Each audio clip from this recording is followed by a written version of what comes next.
안녕하세요. 얼마 전 결혼이라는 무덤에서 기어나온 40대 초반의 여자예요. 혹시 여러분들은 결혼할 때 꺼리는 남자 타입 같은 거 있으신가요? 한 사람만 고른다면 저는 폭력적인 남성이었어요. 저는 순하게 생긴 외모와는 다르게 기가 좀 센 편이거든요. 둘이서 서로 치고받고 할지도 모르는 그런 타입이라 남자 사귈 때 꼭 술을 먹여서 확인했어요. 술 먹으면 보통 그런 숨겨진 성향이 나오는 법이니까요. 그런 제가 이혼 후에는 완전 달라졌어요. 마마보이, 그런 남자만 아니면 된다고 생각하고 있거든요. 여러분의 짐작대로 저와 이혼한 전 남편이 마마보이였어요. 처음에는 그런 느낌 따위는 전혀 없었죠. 솔직히 기가 좀 약한 편이긴 해도 뭐든 엄마에게 물어봐야 한다 그런 것도 없었거든요. 저는 제 성격을 감싸주고 이해해줄 수 있는 부드러운 남자를 원했고 전 남편이 그런 면에서는 저와 잘 맞았기에 결혼을 할 수 있었던 것 같아요. 저와 남편은 조금 특이하게 제 고객의 권유로 만나게 됐어요. 당시 저는 금융회사에서 일하고 있었고 고객은 저와 잘 어울릴 것 같다는 남자를 안다며 소개시켜줬죠. 그렇게 만난 게 남편이었어요. 나보다 5살이나 어린 남자여서 처음에는 깜짝 놀랐어요. 제 나이가 그리 젊은 나이가 아니어서 항상 속에는 40대의 남자들만 들어오곤 했거든요. 그러다 만난 젊은 남자를 보니 참 풋풋하고 좋더라고요. 예, 이때 제가 정신줄을 잘 잡고 있었다면 이런 사달은 일어나지 않았을지도 모르죠. 하지만 앞으로 이런 좋은 사람은 만나지 못할지도 모른다는 생각이 저를 그런 선택으로 이끌고 말았어요. 그래도 1년 동안 제 나름대로의 검증을 끝내고서야 남편과 결혼을 결심했어요. 그리고 시모와 처음으로 만나는 날 뭔가 쎄한 기분을 느꼈어요.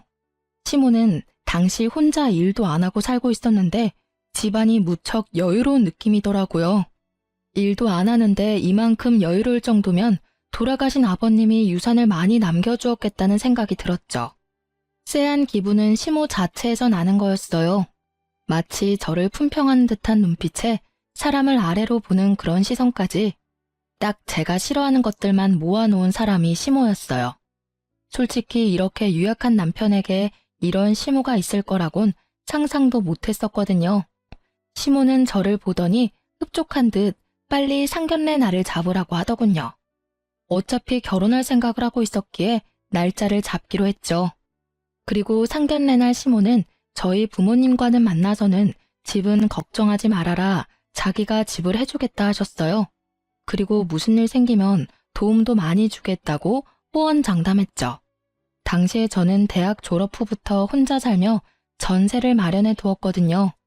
방 한 칸부터 시작해서 지금은 방 3칸에 30평대쯤 되는 전셋집을 가지고 있었죠.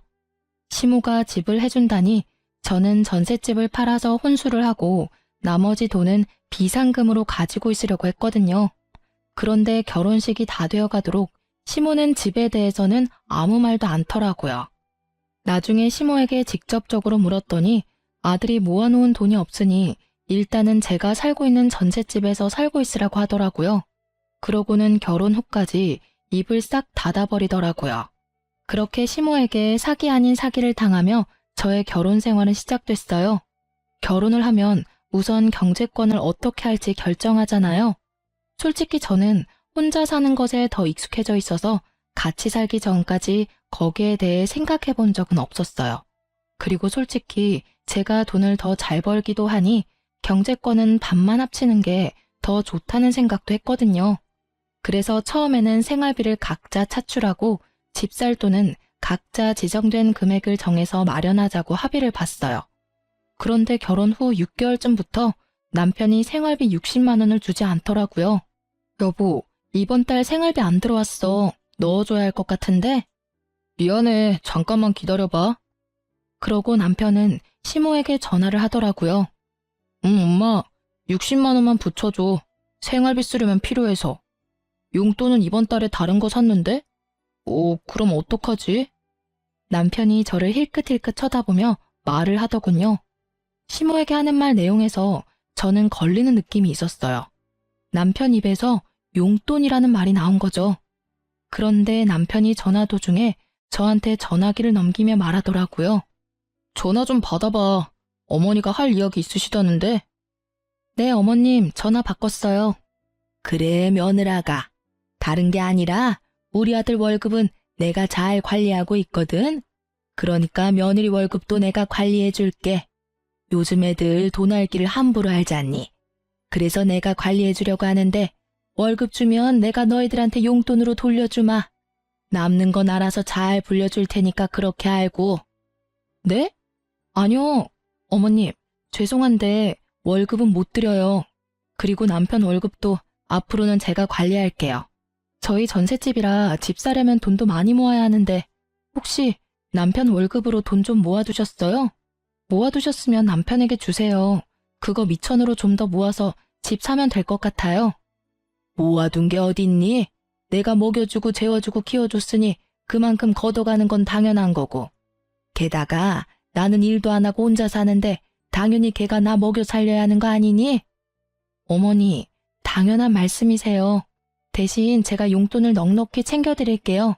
그거면 충분히 매달 생활하는데 불편함은 없으실 거예요. 나더러 용돈을 타서 쓰라고? 난 그렇게 못해. 어떻게 나더러 용돈이나 타서 쓰라고 하니? 굴러들어온 돌이 박힌 돌 뺀다더니 얌전하게 생겨가지고 너 생각하는 게 야가 빠졌구나. 벌써부터 며느리가 시어머니 곳간 열쇠 뺏으려고 하면 안 되지.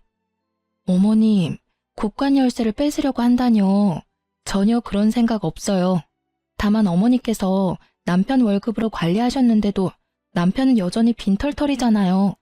제가 이제는 와이프고 저희 둘이 부부니까 제가 하겠다는 거예요. 어머님이 생각하시는 그런 거 아니에요. 아니긴 어디서 요망한 게 집안에 들어와서. 시모는 그렇게 이야기하더니 전화기를 뚝 끊어버리더라고요. 저는 남편에게 말했어요. 당신 잘 생각해.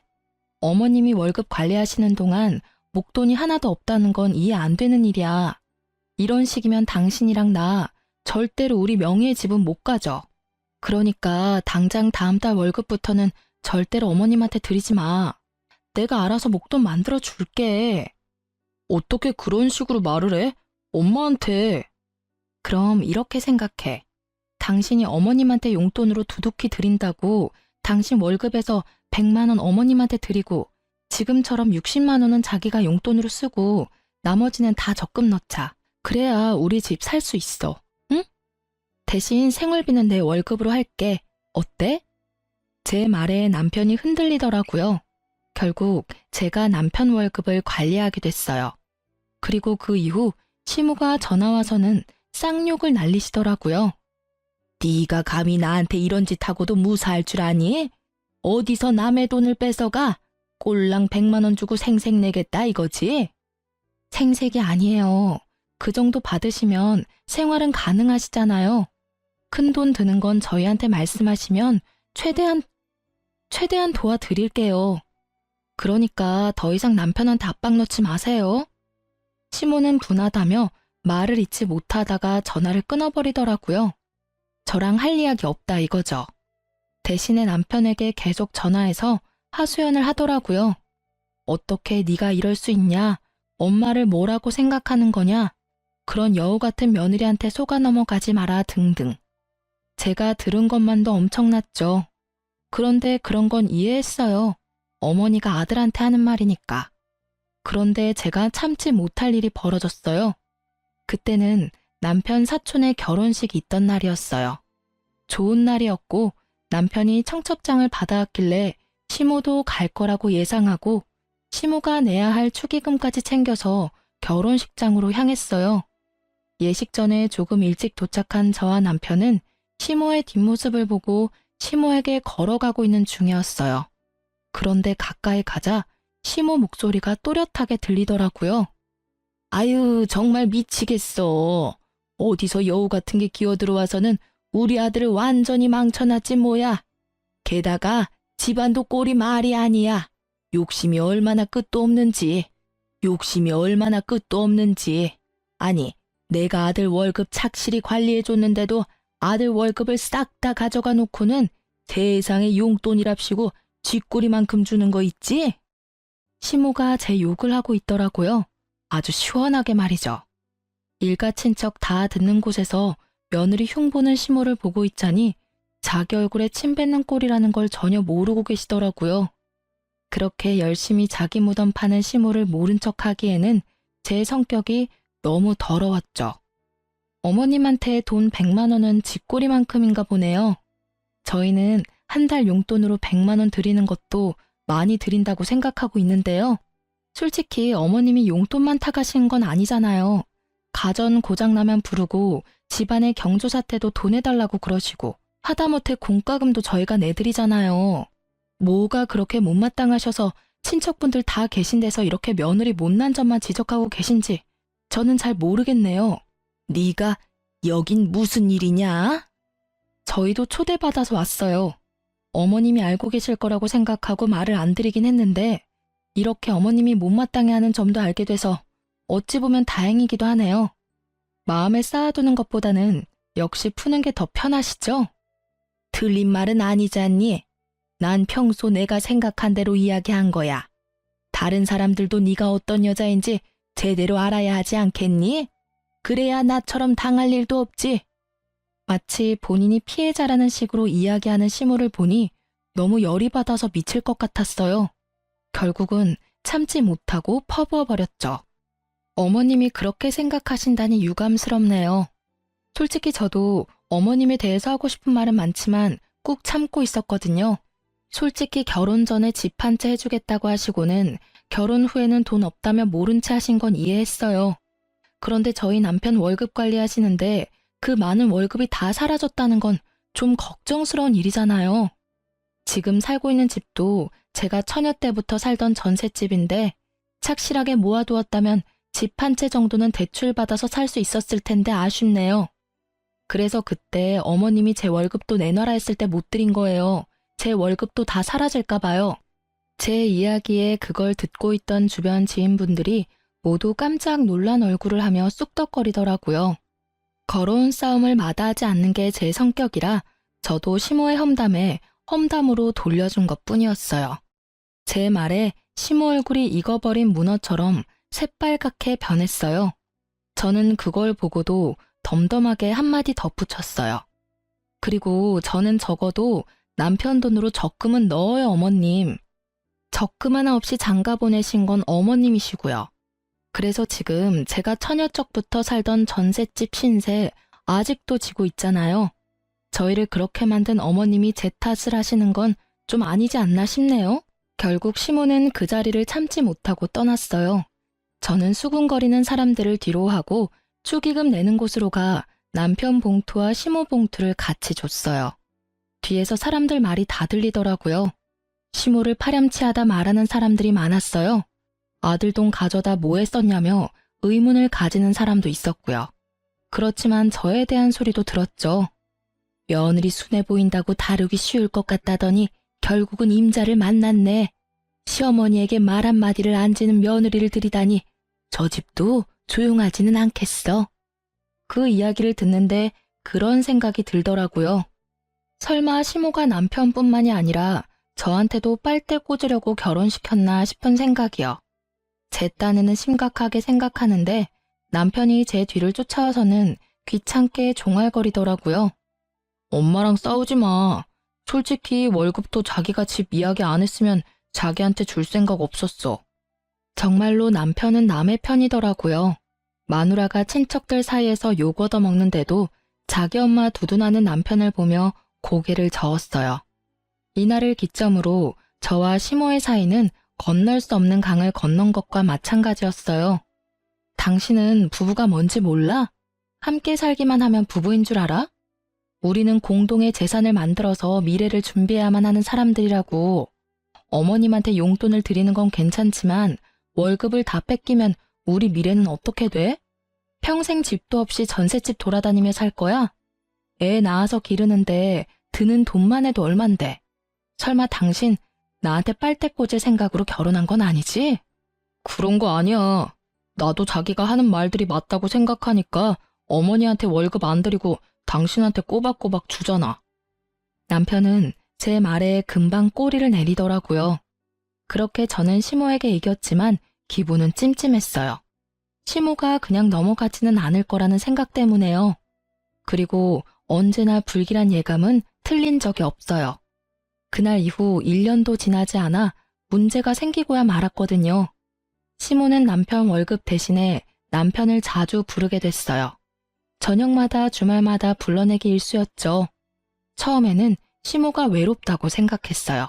그리고 그 뒤에는 시모가 나를 괴롭히려고 그런다고 생각했죠. 남편이 거의 집에 들어오지 못했거든요. 정말 이혼하기 직전 1년은 거의 별거를 하는 느낌이 들 정도였어요. 시모 집에서 자고 오는 날이 더 많았으니까요.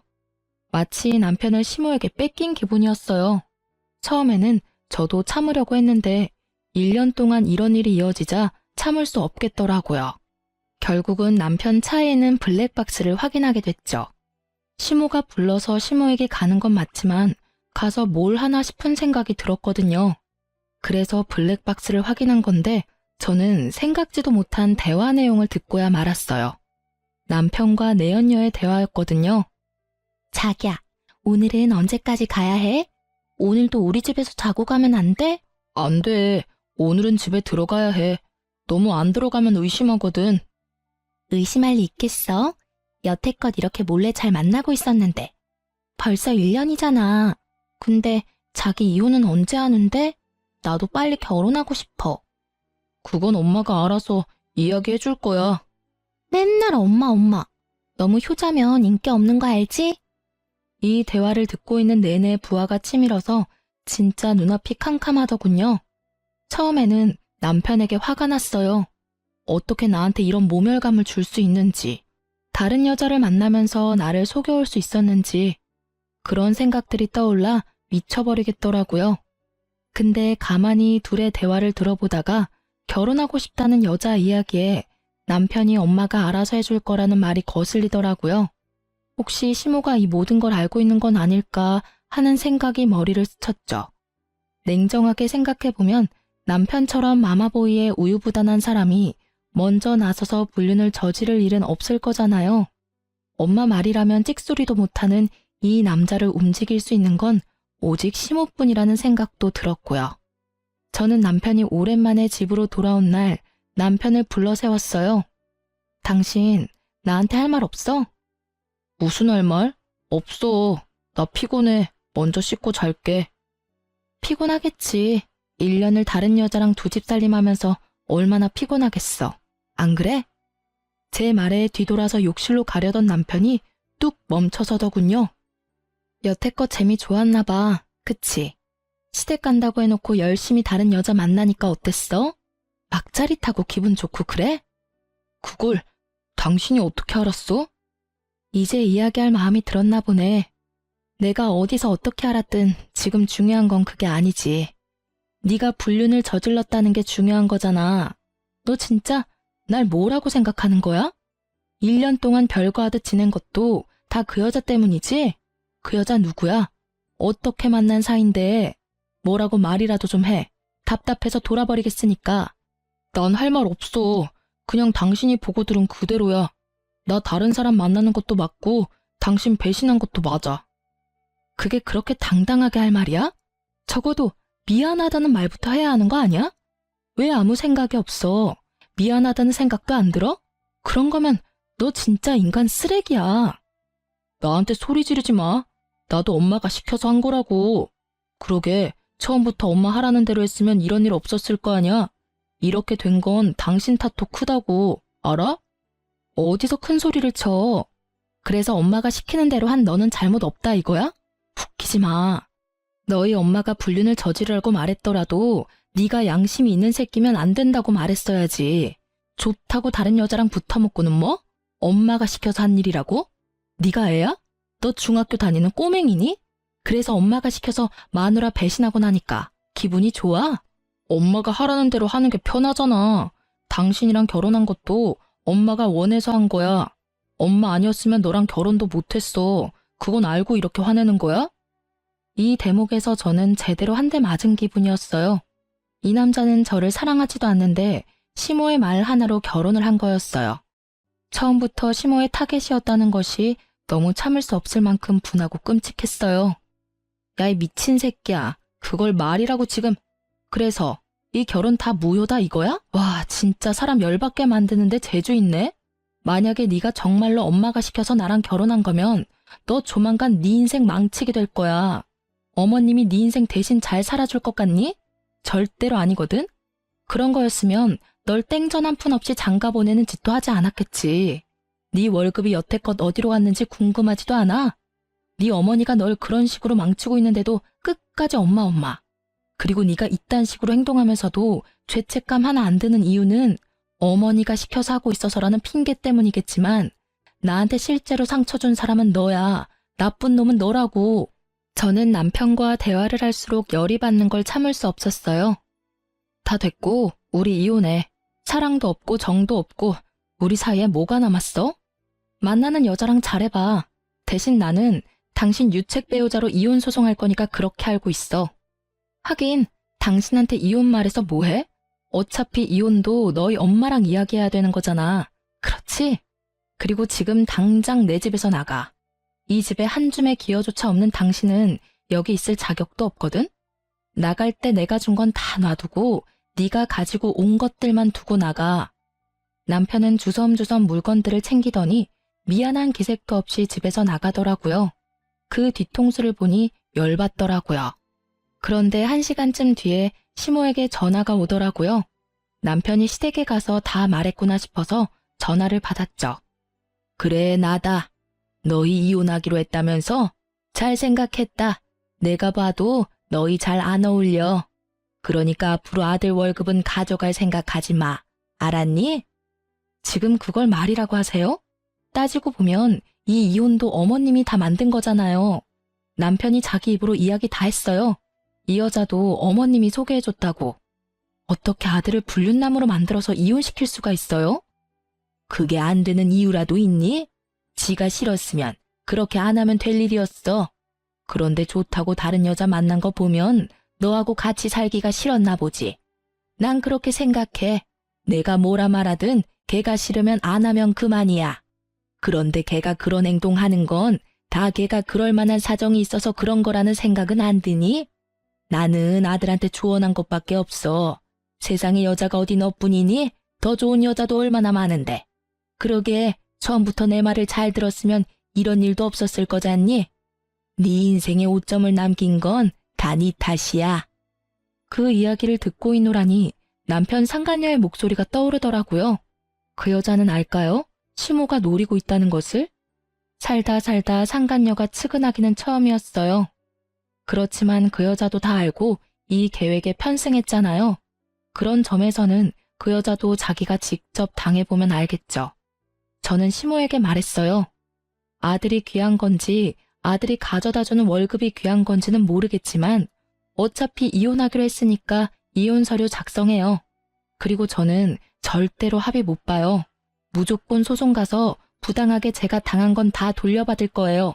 그렇게 알고 계세요. 저는 그렇게 이야기하고 전화를 끊어버렸어요. 목소리를 듣고 있으니 맨정신을 유지하기가 너무 힘들었거든요. 결국 그날은 누구에게도 이야기하지 못한 채 끙끙대며 술이나 진탕 마셔댔어요. 제 인생에 이런 일이 벌어질 거라는 건 상상조차 못했거든요. 그렇게 숙취에 시달리면서도 제가 제일 처음으로 한 건 이혼 전문 변호사를 찾는 일이었어요. 그리 어려운 일은 아니었어요. 주변에 이혼한 친구가 있는데 그 친구에게 소개받았어요. 그렇게 변호사 만나고 돌아오는 길에 시모가 전화가 왔더라고요. 너 이혼하려면 재산 분할해야 하는 거 알지?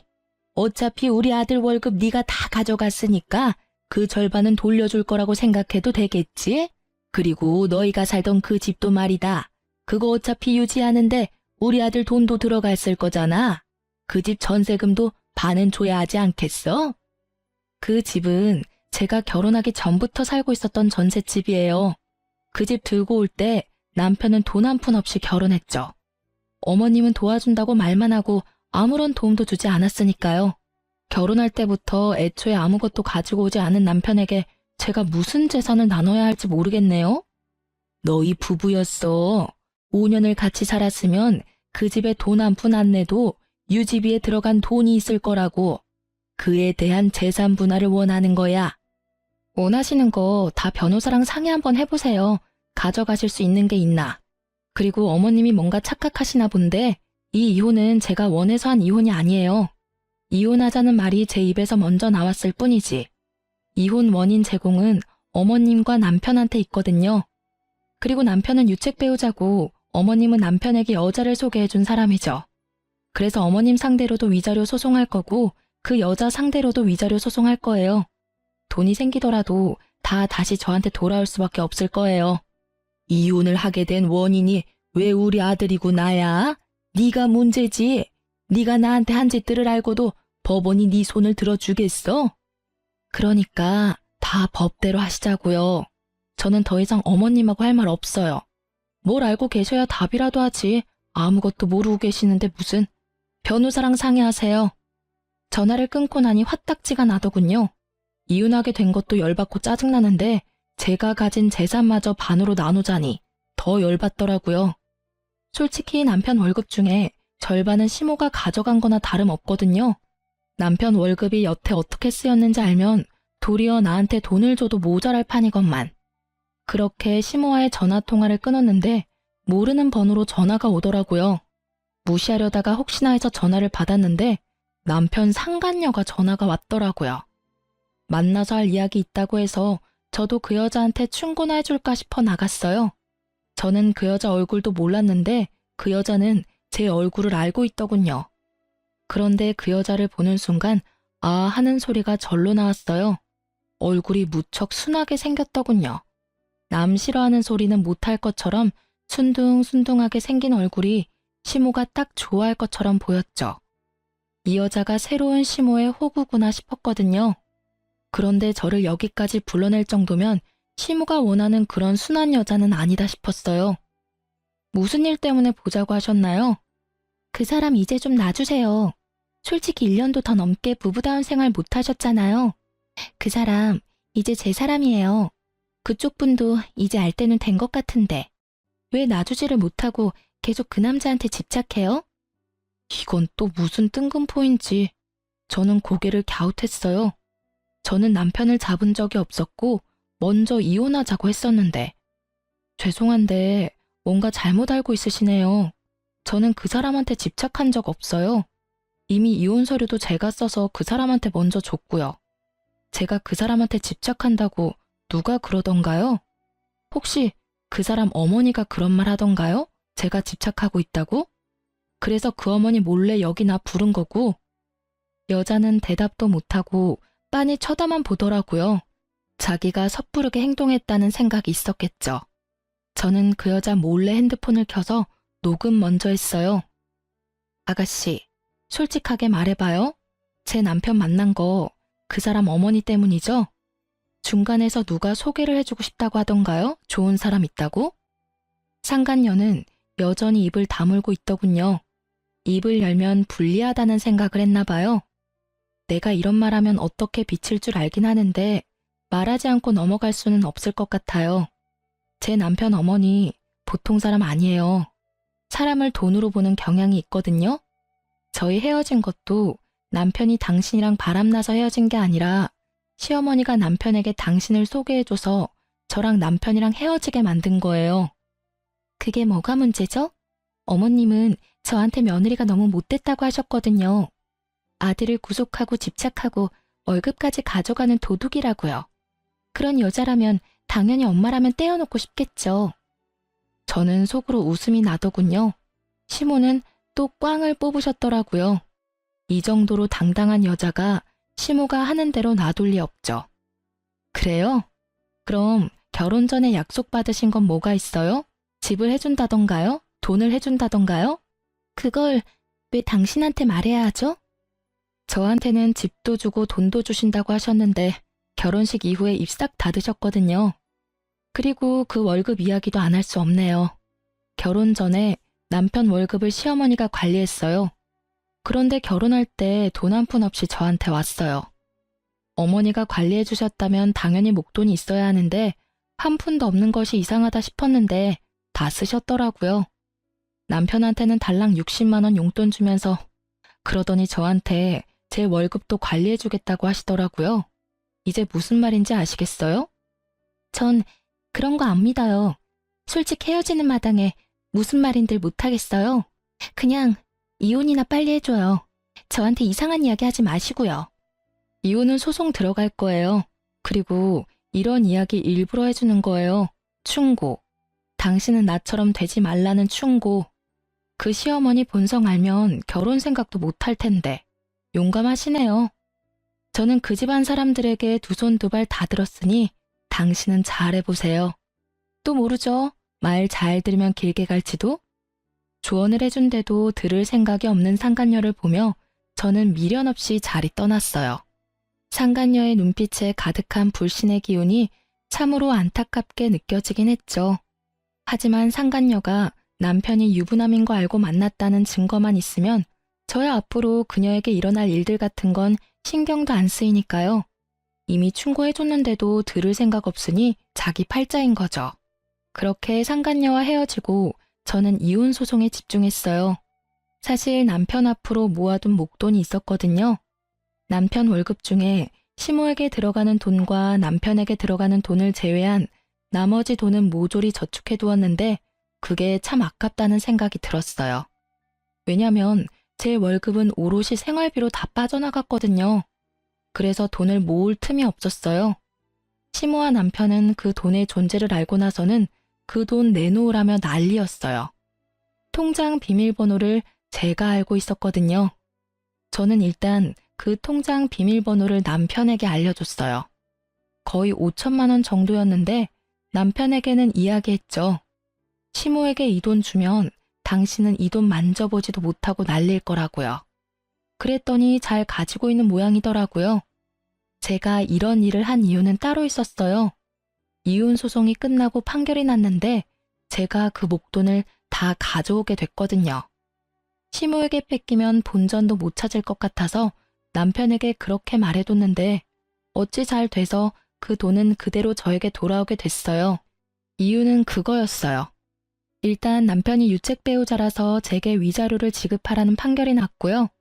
남편과의 재산 분할에서도 실질적인 결혼 생활이 얼마 되지 않아서 결혼 전 가지고 온 재산은 재산 분할에 속하지 않았기에 전세금은 남편에게 주지 않아도 됐었어요. 다만 결혼 후에 만들어진 재산인 남편 명의의 목돈은 저도 나눠 가지게 됐거든요. 그리고 저는 상간녀 위자료 소송이랑 시모에게도 위자료 소송을 진행했어요. 저희 혼인의 파탄이 시모에게도 있다는 점을 이용했거든요. 결국 남편과 상간녀 시모에게는 위자료 폭탄이 떨어진 셈이었죠. 그래도 남남이 되니 오히려 마음이 편하더라고요. 그렇게 이혼이 완료되고 나서 남편은 바로 재혼했어요. 제가 주의를 줬는데도 남편과 결혼을 덥석해버린 상간녀의 소식이 너무 궁금해서 그 뒤에 수소문을 봤거든요. 알고 보니 상간녀도 시모에게 집을 해주겠다는 이야기를 들었다고 하더라고요. 시모도 해주려는 생각은 있었을지도 모르죠. 남편이 저와 이혼하면서 나누게 될 재산으로요. 그런데 막상 뚜껑 열고 보니 도리어 저한테 돈을 줘야 하는 상황이 되었잖아요. 결국 상간녀에게 시댁에 들어와 살라고 했대요. 그러고는 저와 비슷한 순서로 일이 진행됐더라고요. 그 여자는 저보다 더 심했죠. 같이 살아야 했잖아요. 그리고 상간녀 위자료도 저한테 줘야 했으니 남편 월급 떼이는 거 확인하고서야 아차 싶었나 보더라고요. 자기 월급까지 달라는 시모를 피하는 게 힘들었는지 결국은 남편과 빛과 같은 속도로 이혼했다고 하더라고요. 그렇게 될 줄 알고 충고까지 해줬건만 결국 몇 달 못 살고 헤어질 거 뭐하러 결혼까지 했을까 싶었어요. 그것도 자기 팔자인 거죠. 전 남편은 두 번째 이혼 이후에 술을 먹고는 저를 찾아왔더라고요. 당신이 다 옳았어. 엄마가 나를 망치고 있었어. 내 인생은 이제 완전히 망가졌다고. 왜 여기 와서 이런 소리 해? 나 이제 당신 와이프 아니야. 당신도 내 남편 아니고. 그럼 누구한테 가서 이야기해? 두 번째 와이프는 석 달 만에 이혼하자고 하고는 아예 도망치듯이 나가버렸어. 게다가 나는 빈털털이고. 당분간은 위자료 때문에 계속 돈이 나가겠지. 그 여자 위자료도 내가 내주고 있었거든. 근데 어쩌나? 나 얼마 전에 회사 그만뒀거든.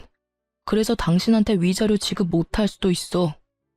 회사를 그만둬? 뭐 때문에? 나 회사에 소문이 다 났어.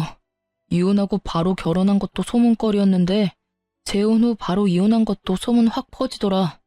결국은 사람들 수군거리는 소리가 너무 무서워서. 다른 직장 찾으면 되지. 뭘 고민하는데? 왜 고민이냐고? 일을 하면 뭘 해? 엄마가 계속 사고를 쳐대잖아. 얼마 전에는 내 앞으로 대출까지 받아서 쓰셨더라. 뭐 하느라 그만큼 대출 받았냐고 물었더니 옷 사고 가방 사고 액세서리 사고 품위 유지하려면 돈이 많이 든대. 나는 빚 때문에 허덕이는데. 그래서 내가 월급 맡기지 말라고 했잖아. 그러니까 당신 말이 하나부터 열까지 다 옳았더라고. 난 여태까지 엄마가 해주면 다 편하다고 생각했거든. 그런데 이렇게 계속 실패를 하다 보니 그게 편한 게 아니라 도피였다는 생각이 들더라고. 나한테 진정으로 옳은 이야기 해준 사람은 당신뿐이었거든. 그래서 말인데 우리 다시 시작해보지 않을래? 나 당신이 원하면 엄마랑도 인연 끊을 수 있어. 그건 절대로 안 돼. 아니 못해. 나는 다시 그런 일 겪고 싶은 마음 없어. 그리고 이렇게 내가 당신이랑 이야기하고 있다고 내가 당신을 용서했다고 착각하지 마. 나는 죽을 때까지 내 인생에 오점 남긴 당신 용서 못해. 냉정한 제 말에 전 남편도 흠칫하더라고요. 어디서 다시 잘해보자는 소리를 할 수 있는지. 지가 한 짓은 생각도 안 하고 엄마 탓만 하는 그런 면은 여전하더라고요. 그렇게 전 남편을 보내고 그야말로 평온한 시간을 보냈어요. 솔직히 완전 평온하지는 않았죠. 이혼하신 분들은 아시겠지만 수많은 사람의 관심 대상이 되거든요. 그런 관심이 사그라져들 때쯤 전 시모와 우연히 길에서 만난 적이 있어요. 친정이 시댁과 가까웠거든요. 애써 무시하고 지나가려 했더니 저를 붙잡더라고요. 너 우리 아들한테 도대체 무슨 짓 했어? 걔가 그렇게 험한 소리 할 줄 아는 애도 아니었고 무엇보다 나를 탓할 아이는 절대 아니었다고. 그런데 너하고 이야기하고 나서 우리 집에 오더니 내 탓하며 짐 다 싸서 나가버렸어. 지금 몇 달째 연락도 되지 않아. 그걸 저한테 물으시면 어떡해요? 그거야말로 어머님이 잘 알고 계실 텐데요. 사람이 집을 나갈 정도면 당연히 같이 살고 있는 사람이 원인이지 않을까요? 어머님이 뭔가 했으니 그 사람이 도망갔겠죠. 거기에 저를 끼워 넣으시는 건 너무하시네요. 이제 완전 남인데. 네가 아니면 걔가 그렇게 변할 이유가 뭐가 있어? 하여튼 여전히 기분 나쁜 애야. 어떡하다 이런 애하고 엮여서는. 너랑 우리 아들 결혼하고 뭐 하나 잘 되는 게 없어. 너한테 나쁜 물이 들어서 월급도 안 주고 싹 다 가져가 버렸잖아. 그러게 용돈 받으면서 살 때 잘하시지 그러셨어요. 그랬으면 이혼할 일도 없었고 착실히 돈 모아서 호강시켜 드렸을지도 모르는데. 두 번째 며느리는 잘 지내고 있나 모르겠네요. 얼마 전에 이혼했다는 이야기는 들었거든요. 아들이 처복이 없어. 내가 봤을 때는 이 정도로 없으면 혼자 사는 게 맞아. 어떻게 여자 둘 다 못 참고 이혼을 해? 우리 아들이 못 빠지는 데라도 있니? 솔직히 그 정도면 어딜 가도 빠짐은 없지. 그렇죠. 솔직히 전 남편만 본다면 빠질 만한 데는 없죠. 그렇지만 결혼은 가족끼리의 결합이잖아요. 집안에 모시기 힘든 가족이 있으면 누구라도 힘들지 않을까요? 제가 봤을 때 제 전 남편은 처복이 없는 게 아니라 다른 복이 없는 것으로 보여요. 그냥 혼자 사는 게 확실히 낫겠죠. 저는 웃으며 전 시모의 말에 비꼬아줬어요. 처복이 없다니 제가 봤을 때는 부모 복이 없는 거죠. 뭐 본인도 마마보이가 되어서 여태껏 편하게 살긴 했겠지만 어쨌든 전 시모는 돈이 떨어져서 그런지 전 남편을 애타게 찾더라고요. 그럴수록 아들이 더 꼭꼭 숨어버린다는 걸 왜 모를까 싶었어요. 그리고 전 남편은 자기 엄마가 시키는 대로 하다가 결국은 와이프를 둘이나 잃고 빚만 남았죠.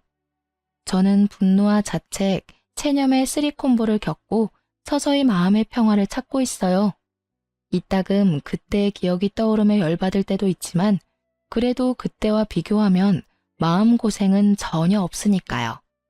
사람 순진한 얼굴만 보고 호구되어 줄 여자나 찾던 시모가 자기 아들하고 싸우고 결국은 혼자 살게 된 걸 보니 자기가 한 행동 그대로 돌려받았다 싶더라고요. 그리고 전 남편도 결국 재혼한 여자와도 이혼하고 퇴사까지 하게 되었으니 이제는 자기 행동에 스스로 책임을 지게 된 거죠. 여태껏 시모 뒤에 숨어서 자기 합리화 열심히 했잖아요. 그걸 보며 저는 제 안에 있던 남자에 대한 기분이 극적으로 달라져 버렸어요.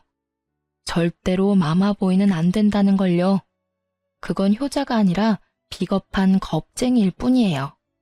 나이 40에 애도 없이 혼자 되어서 주변 사람들에게 위로도 많이 받았지만 쓴소리도 많이 받았어요. 늙어서 혼자 살면 볼품없다, 없어 보인다. 이런 이야기를 듣는 것도 이제는 아무렇지 않을 만큼 단단해졌다고 생각해요. 솔직히 제가 만약 그때 참고 살았더라면 저는 분명히 우울했을 거라고 생각해요.